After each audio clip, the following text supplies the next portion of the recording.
right, ready? All right. Welcome back to another episode of In the Foxhole. I'm your host, JC Chanowski. And I'm Angela Schroeder. Hold on a second. I just, in my head, I'm like, oh, that's the other thing about this too. It's not live. We'll edit it. And don't worry about if anything goes wrong. Oh, we got to get all good. All good. Oh, shit. So, see, it's a good thing this happened because what I was about to tell you is every once in a while our camera will go black if we don't put an ice pack on it. And I looked up and there's not an ice pack. So, this is perfect. This is good to go. Do you and Christina do this? Like, we go back and forth. Like, all right, you start. We go live, man. We go live every week. Yeah, I personally would rather do live. I think I would have less. Yeah, you would, because we stream it.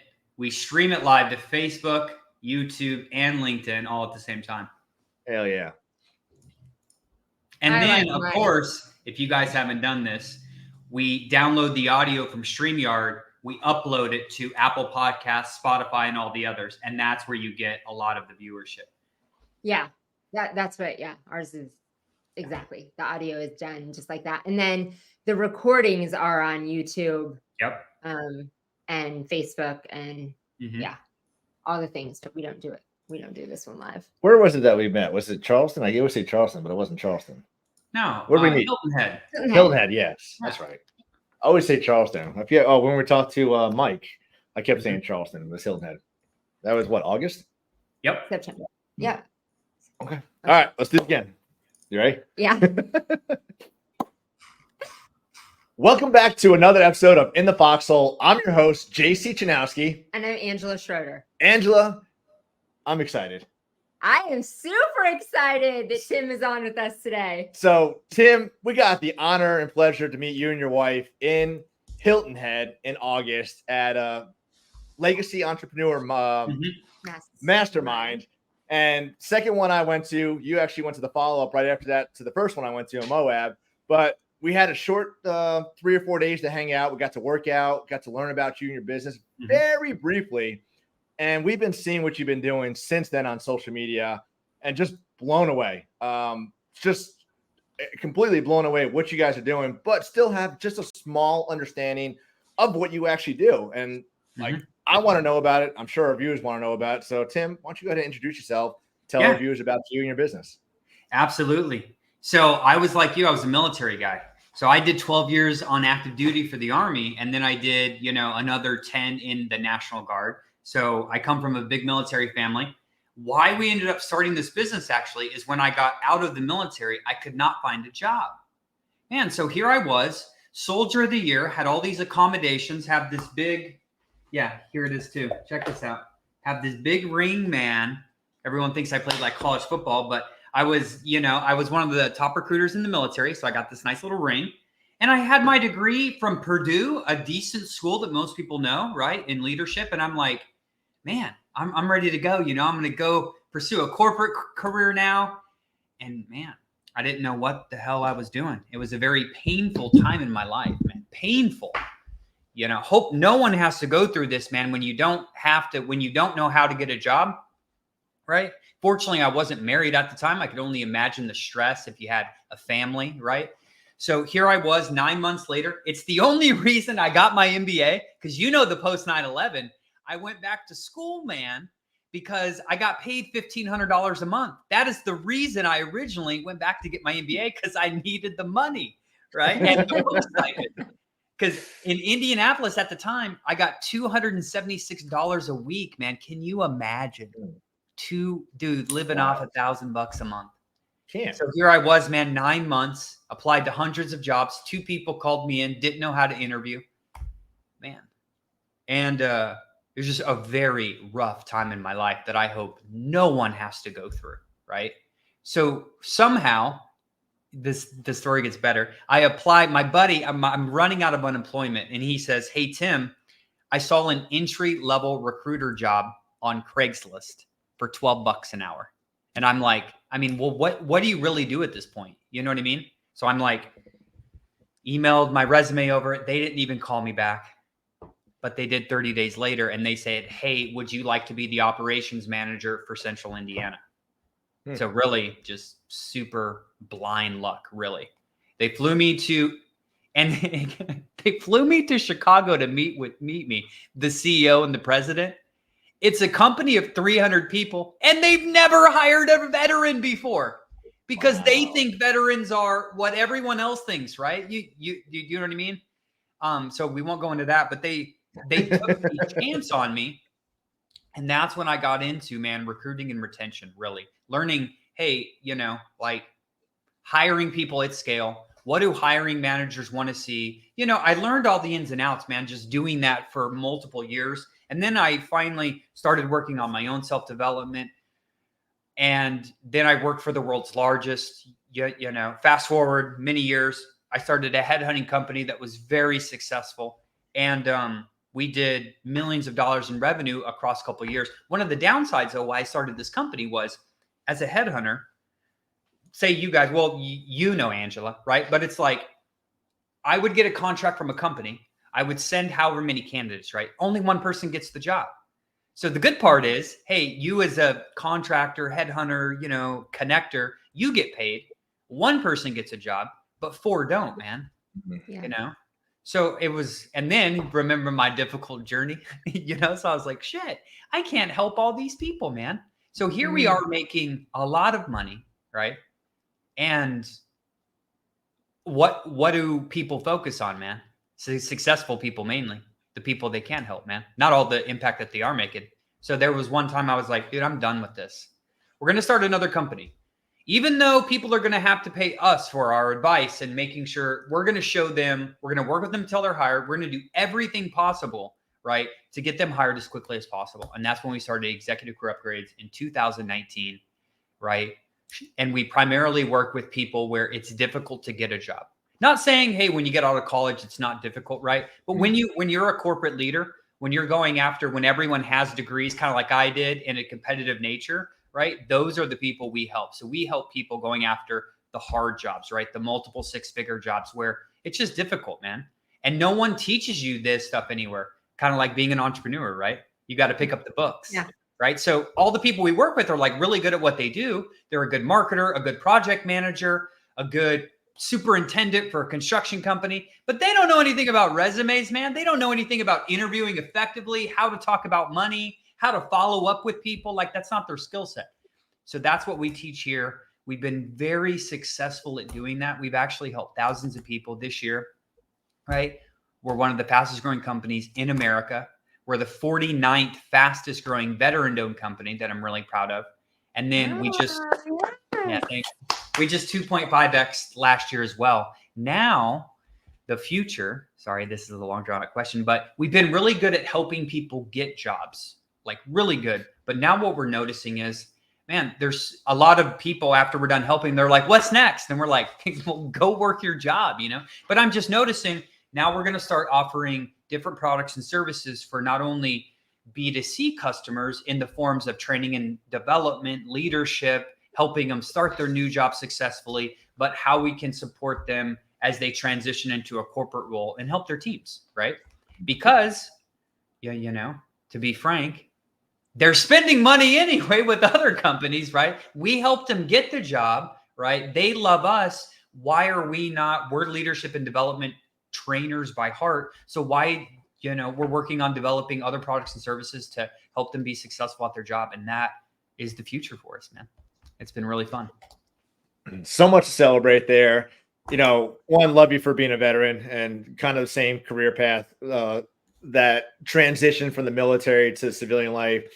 I will say that the military has shifted their focus, I think, over the years to make it an easier transition. Yes. But I got out for the first time in 2009 and they sent you through TAPS, which is a 3-day joke, and, basic resume, stuff like that. And most military folks, especially in the upper echelons, they have a lot of great experience, upper management, leadership, a lot of great traits that these companies want, but we don't know how to put that on paper, like you said. Yep. And then it just looks like, well, he shot guns and took a run. So now next. And it's hard. It's hard for really great candidates to be noticed by these companies when they have a great background, but on paper it just looks like, well, they're not a good fit for us. Well, yeah, it's even with you guys. It's even in the entrepreneurial space, right? You guys can have the best product and service at the cheapest price with the best crew. But dude, if no one knows you, it doesn't matter. You know, so it's like you have all these people that are really great at what they do. They just don't know how to market themselves, and they don't know how to get in front of people that can hire them. And when they do, they don't know what to say. So it just goes to show you, like, it's kind of sad. Like, you could be really effective at doing something in life, but really not be able to even use that unless you know these other skills. Right. Yeah. And I actually had a conversation with somebody today talking about hiring. And I said, we got to stop looking for the perfect candidate on paper because they're out there with, you know, the bad resume. Let's get them through the door and then interview, because that's the hardest part most of the time, is getting to the door. We can teach people and mold them to be better leaders, better workers. But if we're going to base it off just what they put on paper, how many people did we pass up on that could be like just absolute rock stars in your company because their resume didn't look perfect, didn't look like they were going to fit the mold for the position. So get them through the door. And, like, you know, again, me on paper, it's pretty ugly. Put me in a position, put me under pressure, it's going to look pretty good. Well, imagine this. Even at the levels I work at, the director, VP, and executive, think about this. They all have their resume redone.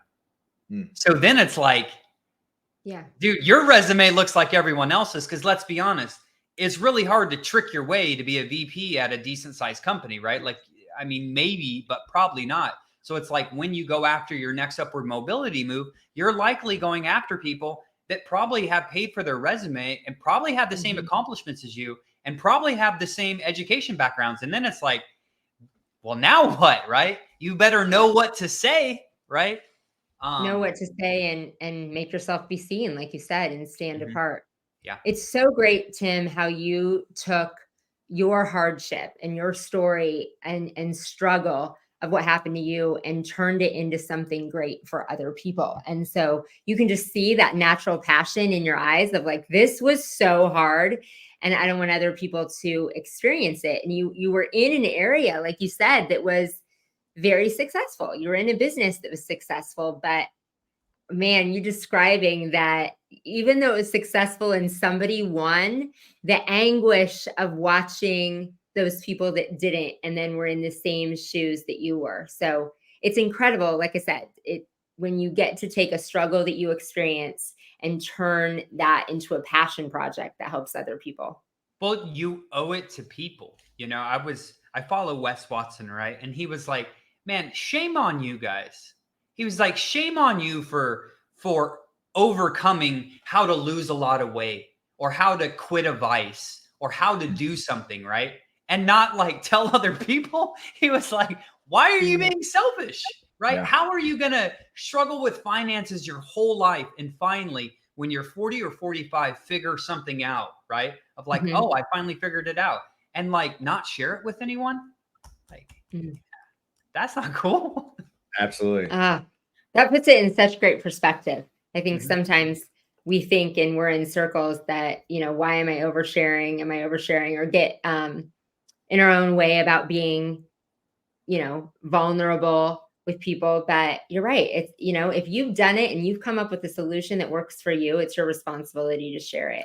Well, I also think that's a mindset too, because you have some people that might view it as like, oh, he's bragging, or he's just, you know, gloating about how successful he was, or how he's able to pay off all that debt, or get at, you know, get into shape. But like you said, it'd be selfish of me not to share that, so somebody else can have that same experience, and somebody else can lose the weight, somebody else can get out of debt, somebody else can get another job because of hearing somebody else's success story, instead of that person sitting there saying, like, it's only me, I can't lose the weight, I don't know how I'm going to do it. But by listening to these people talk about their success, now it's like, well, now I can do it because he did it too. It's kind of funny, and it takes a long, I mean, it thinks about this though. You're really just saying, learning from people who have been there and done that, right? But really, it's like, don't we all want that on a smaller level? I mean, if I hire someone who is going to build my house, right? I hope they built houses before. You know? Like, dude, if I, you know, and I feel like, especially with social media right now, just telling people what you do is a lot more powerful than telling people what to do. Do you know what I mean? So I think it's when you tell people like, you need to do this to get your finances in order, like no one's going to listen to you. But when you say things like, hey, I've been in a bunch of debt. This is what finally helped me get out of it, hypothetically, right? Here's the steps I took. Hey, I hope this helps you. I think a lot of people just don't do that. A lot of people are saying, do this. So, yeah. Well, Tim, you've been on a roll lately. I've been seeing your stories. Is something that shifted in the last couple of weeks or months? I mean, you're doing quite a bit of posting, and I've been watching and following them, your morning walks and the gym stuff like that. I'm loving that. Yeah, just, wow, good question, man. How do I want to word this? It's wild. So I think the easiest way to say it is, I haven't talked about this. When you talk about self-image, right? One of the things is, and that I've heard recently, a year ago, was they were talking about so many people, man, get caught up. So many people get caught up in how are you going to do it, right? Like with you, and whether just like, how do I do something? How do I work out? How do I save money? How do I build a business? How do I get better at how? The how is easy, man. The how is the easiest part. Can we all agree that once you have a plan, all of that's easy? But what most people get caught up on is how, and they're just stuck forever in the how. And one thing that helped me was like, who, right? Like, who do I need to become? So whenever we started growing this company and we said, how big do we want to grow this? Here's what I started asking myself, right? I started making decisions from a future self, which was like, hey, who is the person that can grow this company as fast as possible? Like, what does that person do every day? Oh, shit. He probably takes care of himself. He probably, hey, if he's trying to hire employees, he's probably not getting wasted all the time. So I can function. He's probably not, just all the stuff, man. I just made a list and I'm like, well, people want to be something, right? But a lot of goes into it, like, why do you want to be it and everything. But so basically I was just, hey, if I want to do these things with my life, who would I need to become to start moving in the right direction? And I was like, man, so ever since then, man, I've been checking off stuff, right? The last two things to check off for me is caffeine intake. It's my last bad thing, man. I have like 2 huge cups of Black Rifle coffee in the morning, and then I'll have some, energy drinks later. And I know it's not good for you, right? But it's that, and it's social media scrolling. But what I really helped, and maybe you saw this on my stories, is when I quit tobacco, here's why. If we want to improve our lives, man, and be an inspiration for other people and have your employees look up to you and all these things, right? You have to live your life a certain way. Just when you talk about hiring, a lot of people want to hire good people, but they don't exhibit the qualities that do that. So why would those people ever follow you? Right?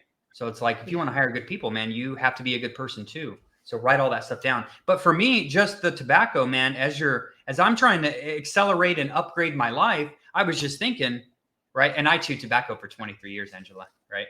But I was thinking about it and I was like, man, I'm trying to improve my life. I know it's not good for me, it's a habit. But then I was thinking about how much it takes out of my day, man. So think about this, dude. You got to drive and get a can of dip. So you got to go to the gas station, right? Then you need a bottle, right? Then you got to put it in your mouth.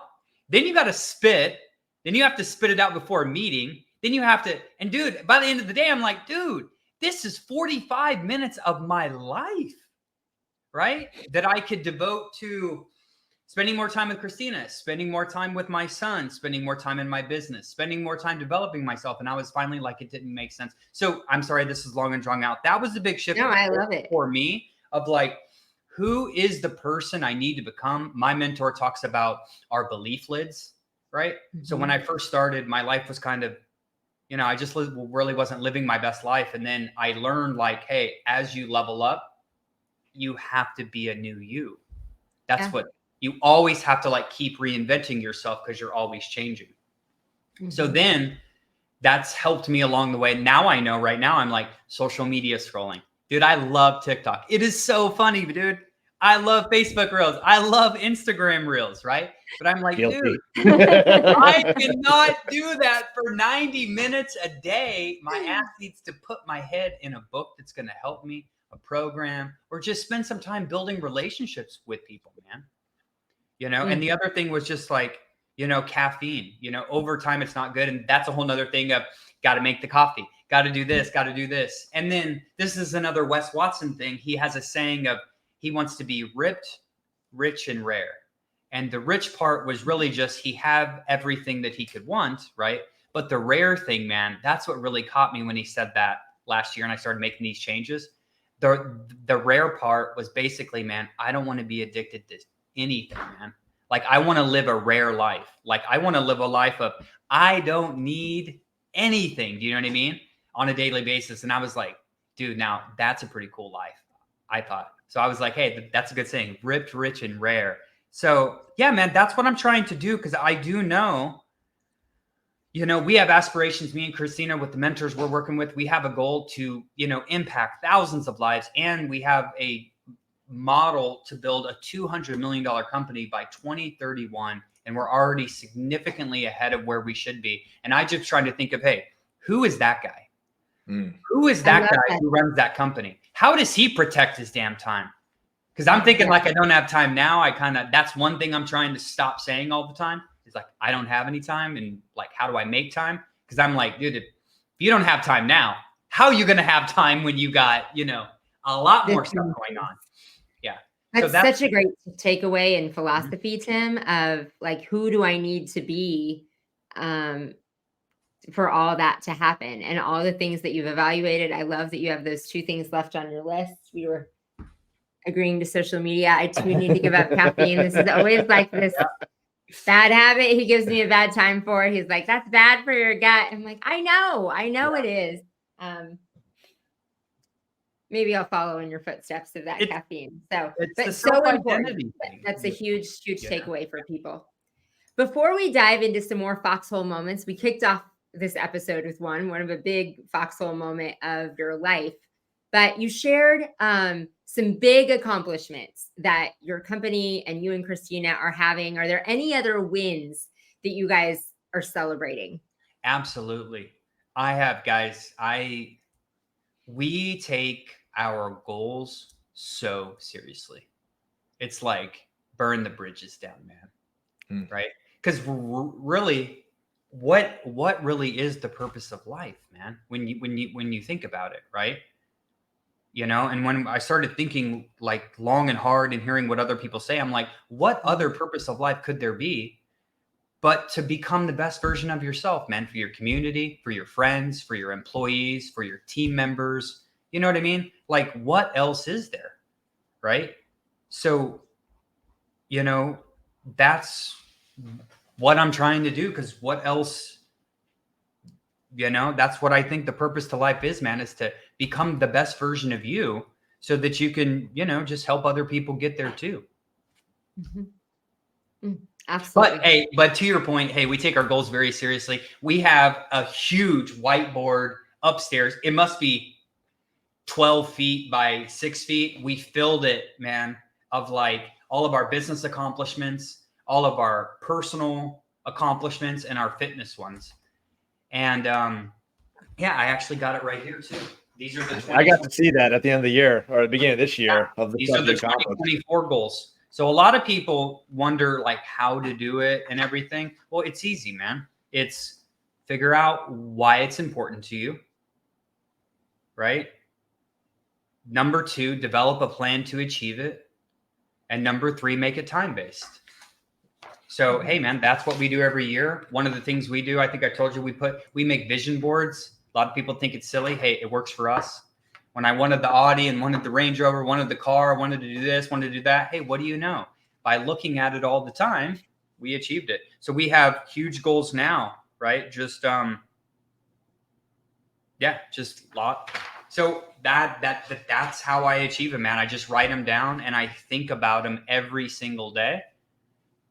And if you do that, you will achieve them, right? A lot of people think it's so difficult, right? But really, working out, doing these things, starting a business, climbing the corporate ladder, if you have a plan, it's simple. Good stuff. Good stuff. All right, Tim. So I know growing the fastest growing company in America on that list, getting from A to B, it's got to be super simple, right? Everything just falls in place as you're growing. No issues. I mean, that's what normal looks like, right? No. All right, maybe it was just me. But talk about some of the troubles that you went through while you're trying to grow that company. What was like an issue or a time where you said, you know what, maybe this wasn't the right choice for me, or maybe I should go to a different career path? What lesson did you learn from that, and how are you able to apply that to yourself and your business today? Yeah. So first, I got some good stuff for you. So one of the biggest things was, and I'll talk about those moments, but I learned this just in the military, and I'm very fortunate that I went through the military, because I always had this like, quitting isn't an option, period. I don't even think about it, like, period. It's just not an option. And I do think, like, in the military, when my back's up against the wall, let's go. You know what I mean? So it's always like, that's the way I treat it. I don't come from like a fearful thing like most people do and then just shut down or start saying, oh my God, what's my plan B? No, right? You just got to go all in. It's scary, but I do think one of the things that's helped me the most, and then I'll talk about some of the bad stuff, right, is I think the real difference between like successful and not successful people. And it's crazy because I was very fortunate. I got to ask Grant Cardone this a couple weeks ago. Yeah, because I said, I'm sure things like this happen to you. And we all only see the highlight reels, right? And I was like, why is this? And he was like, one of the big things is, he says, I think unsuccessful people, when something bad happens to them, they let it affect them for way damn too long.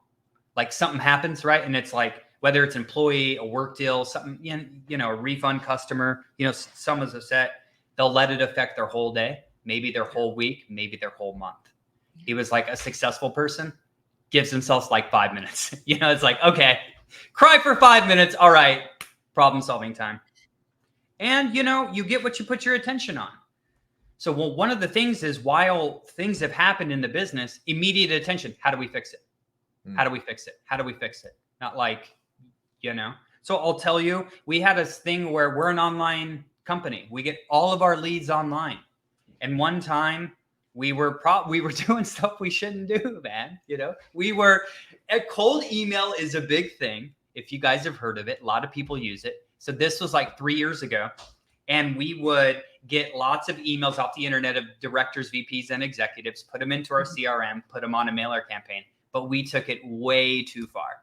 We were sending out like 10,000 cold emails a day that was obviously generating hundreds of calls. But over time, people report you, spam, and all that stuff, right? Our email list got blacklisted. Okay. So what does that mean? They don't deliver. So we went from, and I was not running Facebook leads at the time. So here you go. Predominantly, this is where 95% of your call bookings come from nationwide. And that was just immediately taken away. And then you start thinking, how are you going to make, all of these things, man? Like, how are you going to overcome this? Right? When I had the recruiting company, there was a time where we got workman's comp. We were putting a lot of people to work, and we just weren't even aware, man. We were new business people. We got hit with like a $40,000 workers' comp bill because they make you prepay it like a year in advance. And I didn't even know that. We set up the policy for like $2,000, put a bunch of people to work. And then once they vetted us, right, and saw how many people were working, they're like, hey, you need to prepay a year. We were like, so what do? You don't take checks. You dip into funding, right? So those are some of the difficult things where, but what's your option? Quit, give up, go work back a job? Because what happens is, man, as you continue to grow, you just have bigger problems now. Just a couple weeks ago, man, our CRM went down. And by the way, we spent upwards of almost $200,000 a month on online advertising. Holy cow. That's how much we spend across Facebook, Twitter. We advertise on every platform, right? our CRM is, well, I won't throw them under the bus, right? We're using a really good CRM. It's only happened twice in 2 years. But when they did patch updates, our calendars were no one's calendars who used the CRM, 10,000, 20,000 businesses. All the calendar system went down. So as you can imagine, we're doing paid ads on every platform running to the calendar. And I'm starting to get all these emails that people can't book. Obviously, I'm a busy CEO, so I'm on back-to-back calls. So for a period of like 6 hours, right, you could only imagine the spend we're doing. No one can book. So then once we found out, we have to contact our ad company and say, hey, turn off the ads, man, turn them off. And I mean, you can kind of do the math, man. We basically lost calls for a day. So just take 200K divided by 30, $6,000, you know, like just what are you going to do? And that's like, man, that's, you know, $6,000 plus. That's just the paid traffic, not including the people who are hitting our chat bot, going to our website, trying to schedule, going from a YouTube video. So it's like, man, these things happen all the time. But what do I put my attention on? Yeah, you know, for me, I'm just like, I think I'm glad there is some days, and I know you guys know what I mean. And even if you don't own a business, you just feel you're getting attacked, man. You like show up to work and it's like, this customer wants a refund. You got a bad review. Someone's saying you suck. And this happened. And this employee wants to quit. And they got in a fight with someone else. And you're like, holy dude, it's 9 a.m., man. But then one thing Monday. Yeah. One thing I do to help me, man, is I just like, instead of like just, because that can, man, if you don't watch yourself, you know, David Goggins says like 1 second decisions, like pay very close attention to what decision you're making at that time frame. So it's like boom, boom, boom, boom. And I just stand up, man. And sometimes when I'm the only one in here, I'll just like yell like, bring on the problems, you know, just to get it out of me, because I know, and I'm like, hey, dude, bring them on. This is why I'm here. You know? So whether you own a business or you're in corporate America, regardless of what you do, man, you have to not let problems affect you. Otherwise, you'll never be successful. Because online, you only see highlight reels, man. You don't see all the time in the trenches and all the stuff that they're doing every single day that they don't want to do, right? So I just try to put my attention on, you know, okay, hey, we spent $6K. Guess what? What was our quota this month? It was this. Guess what? Add $6K to it. We're going to make that back. We're going to make that back, sales team. So, you know, we just try to have fun with it, man. So when you did have that email hiccup, you know, how did you pivot out of there to get the leads coming back in? Exactly. That's a huge, like, shut down your business without a sharp pivot. Yep. So fortunately, that's when I knew we need paid ads immediately. So I contacted a company that I talked to before and I said, hey, I know you talked about some ramp up period. How much extra can I pay you to like go live like immediately? Right. So that was strategy number one. Right. So I got a hold of a guy and I was like, boom, paid him extra money. Let's get these up immediately. So we just stayed up, man. Like it was kudos to that guy for helping me. A lot of extensive work of, I don't know if you guys mess with ads, but creatives, track everything. We just did it in like 2 days. Ads were going and he was working together to optimize it. So, you know, I'll always have contingency plans, not a backup plan, you know, backup plan sounds kind of weak, but a contingency plan, you know, in case something happens. The other thing is, hey, I found a guy who was really good with email deliverability. And this just goes to show you, man, like pay for mentors and get hooked up in masterminds. Even if you don't own a business, man, like if you're a sales professional, sales leader, dude, join something with other sales leaders. Yep. Regardless of how much you need to pay, be a part of that, because here's why. They've already solved it, man. They've already solved your problem before. So all I did was I was a part of a group, right? And I knew this guy who was a tech guy. And I was like, hey, I didn't think about it for like 3 weeks though. We had the ads running. And I was like, hey, could you help me do this? You're not going to believe what he did. Dude, this is like, I would have probably paid at the time. I'm not even joking. If someone would have came to me and be like, hey, I can fix this inside of an hour, I would have literally said, here's 50 grand. I'm not joking. Like that's how much that was worth to me, man. And how much pain that cost me and lost revenue. He literally took our domain, moved it over to Active Campaign and says, hey, through this, we're going to use their sender, not your domain. So it's going to go out of theirs where the reputation's already established. And no shit, JC, we literally just took my email list, uploaded it, sent it out, back in business. I was Back like, in action. oh my God, man. I was like, I love you. What can I do for you? You know what I mean? It just, man, so you have to be around, man, a lot of people. And now I can safely say, man, I'm so connected with, if anything were to happen, man, I'm connected with so many people, high level in business, man, with the mentors that I go to. I'm very confident to say, no matter what happens, I got someone to call for guidance. Well, and that kind of goes back to what you talked about earlier, Who Not How, which is actually a book I recommended to somebody at the gym today, is knowing who could do the things that you need to be doing or that want to be doing. And they're invaluable, those connections, like you said, they're the reasons to be in masterminds, to go to events, to get mentors, because those connections of the people that have already solved the problem, like you said, and the connections that you need when something happens. I think too many people join masterminds, get mentors, get in things for an immediate transactionable relationship that they think, what is it that I'm getting out of it right now? What am I learning right now? What am I implementing right now? And evaluate those relationships on short-term transactions when the real value is what you said, when you get in a situation and you never know that those relationships and who you know are going to be what solves your problems. Absolutely. It's the same thing where before I hurt my foot, which is fortunately getting healed now, I told you guys, but when I was training for my first marathon, I got a marathon coach. I found a guy. It was $99 online, $99 a month. And he had he trained like Olympic marathon people. And I was like, yeah. So it's so funny. I'm talking to my friends that I'm running a marathon. Marathons are hard. Marathons are hard. What are you going to run? And all this stuff. And it's funny, man. I talked to my coach and he was like, Tim, this is easy, right? All you need to do, go do this for me at this heart rate and just tell me your time.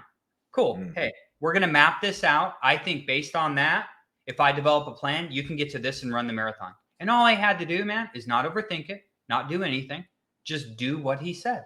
And what do you know? I got the results. So it's so funny, man, but everyone else is like, marathons are hard. How are you going to do that? What are you going to do? What are you going to do? It's like, dude, this is so simple. He just gives me a plan that says, do this, give him the results. It's updated through a GPS watch. So it's like so many people overcomplicate things, man. And that's going to be one of the books I write this year.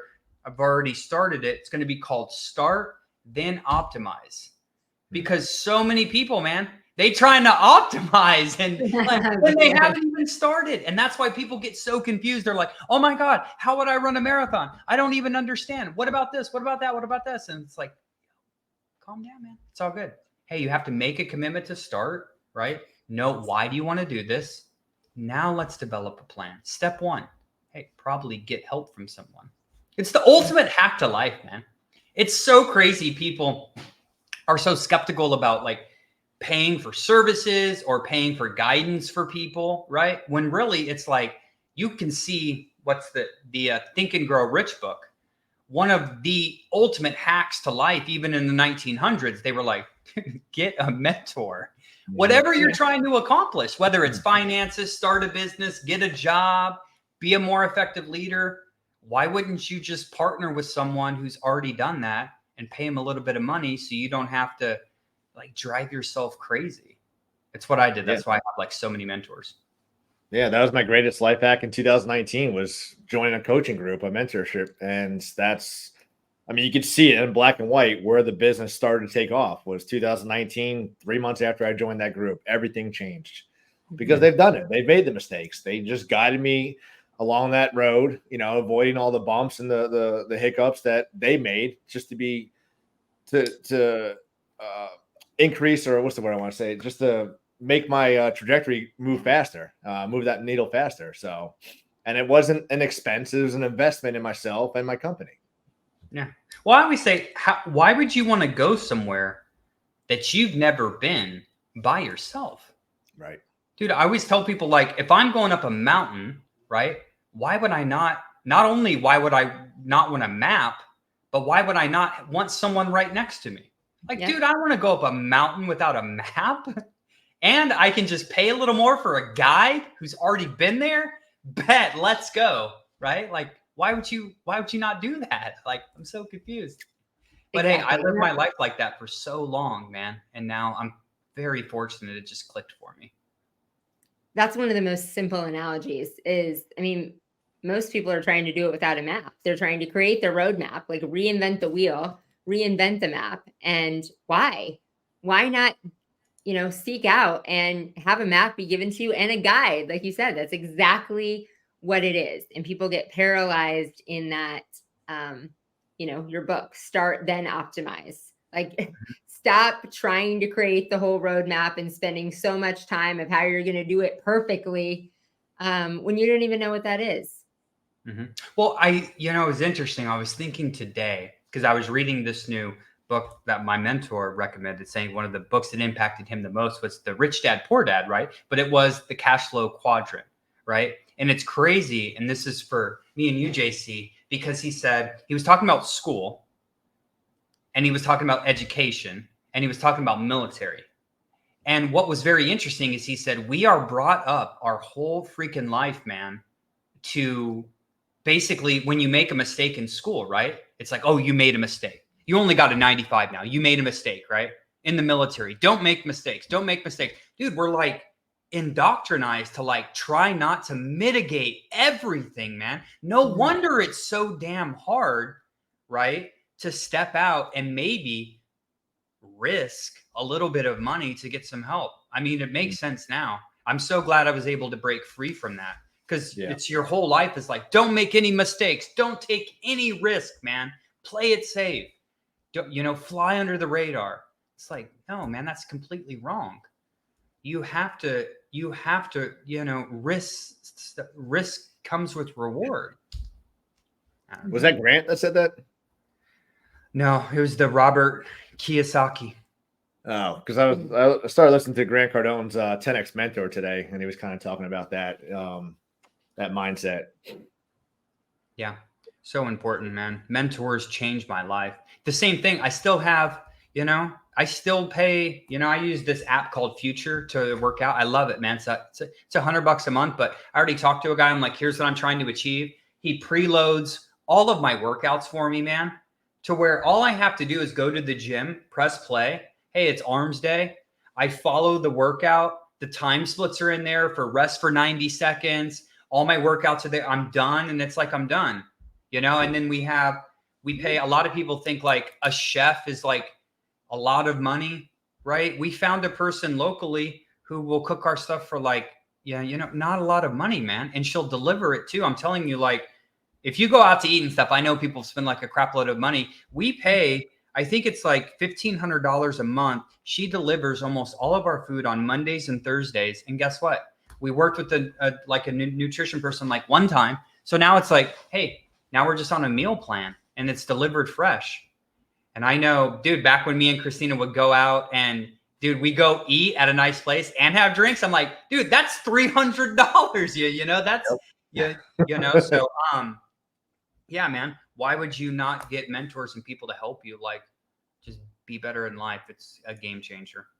Mentors, hire people, like you said, life hacks that save you time. I'm interested in this Future app of working out.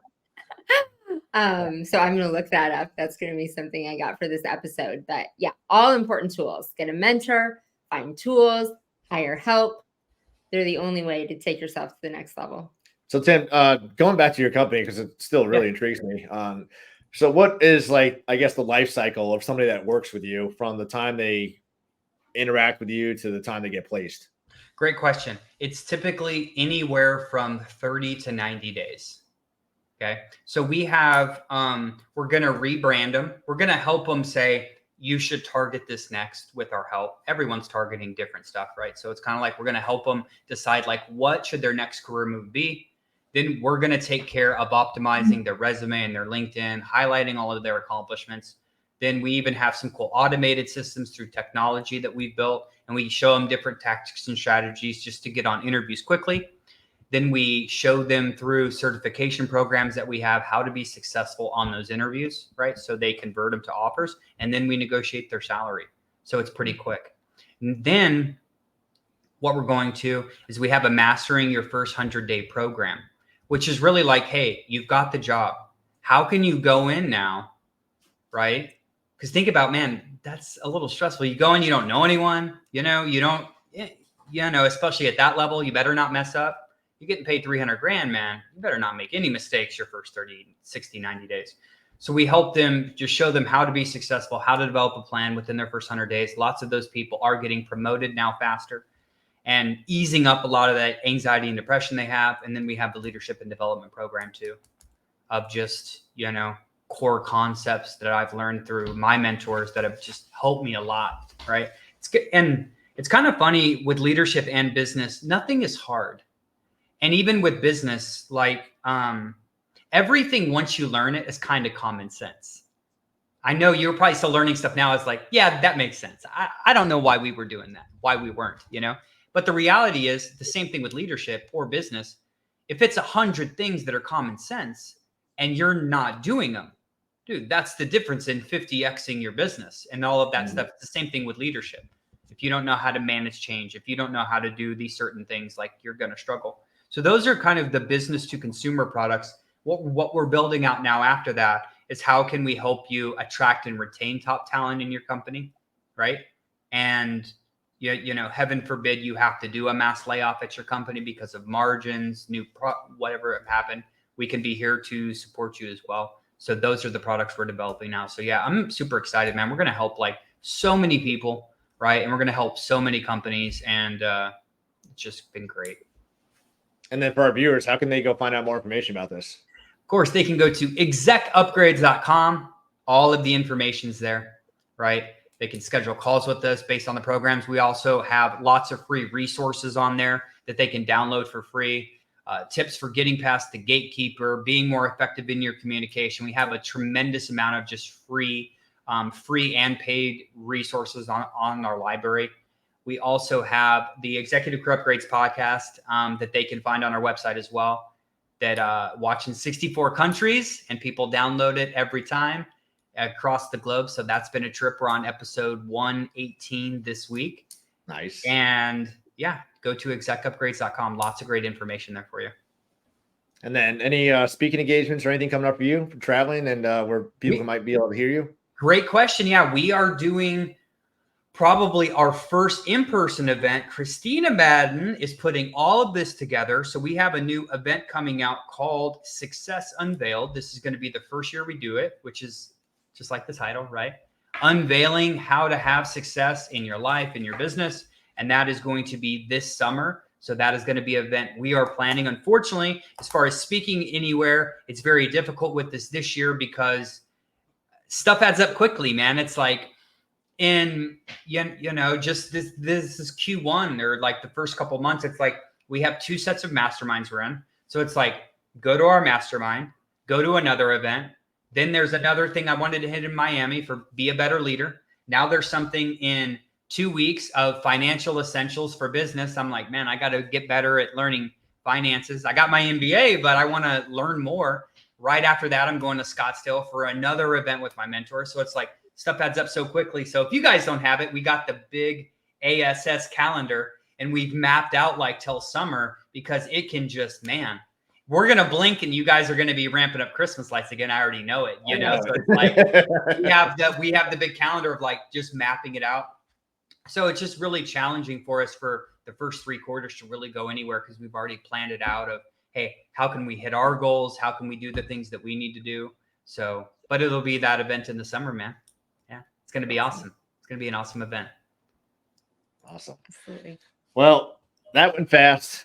I got to learn a little bit more about you. Still so much more, like so many questions. I could probably talk an hour just about your business, because it really does intrigue me. But I do appreciate, Tim, for all the talk, all the, talking about the Foxhole moments and business life. Angela got her fitness tip out of you now. So she's been really trying to get something going. She really wants to build some pythons and arm wrestle me. Yep. So she's excited for that. But I do appreciate your time, Angela. Yeah, thank you so much. Just great energy, great tidbits, and we appreciate all that you shared with us and our audience. Appreciate it. Yeah. That's another episode of In the Foxhole. Stay tuned for next week. Be sure to like, subscribe, and share, and we'll see you next time.